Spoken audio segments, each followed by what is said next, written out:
Selamat siang Indonesia. Anda menyaksikan seputar Bali terkini pukul 15 WITA. Saat ini pariwisata di Bali dalam tahap jenuh. Meski demikian, berdasarkan sejumlah penelitian yang dilakukan Fakultas Pariwisata UNUD, kejenuhan pariwisata Bali tidak bersifat kompleks namun parsial.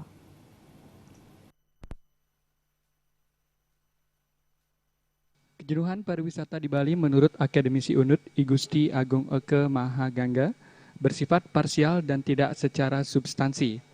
Namun demikian, pariwisata budaya Bali tetap menjadi daya tarik yang tidak akan pernah luntur. Kejenuhan lebih pada tampilan luar pariwisata Bali yang diwarnai kemacetan dan serbuan gepeng yang hingga saat ini belum ada solusi dan pemikiran serius dari pemerintah.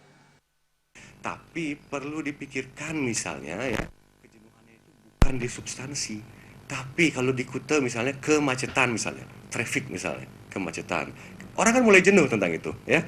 Di Ubud misalnya sudah mulai traffic juga. Nah, ini kan jarang atau belum saya rasa dipikirkan oleh stakeholders, oleh pemerintah, termasuk oleh kita juga akademisi harus memikirkan itu ya. Jadi kalau secara substansi saya rasa tidak jenuh, tapi ini loh tampilan-tampilan luarnya ini kemacetan, masalah gepeng dan lain sebagainya. Paling tidak kita harus bisa mengantisipasi itu.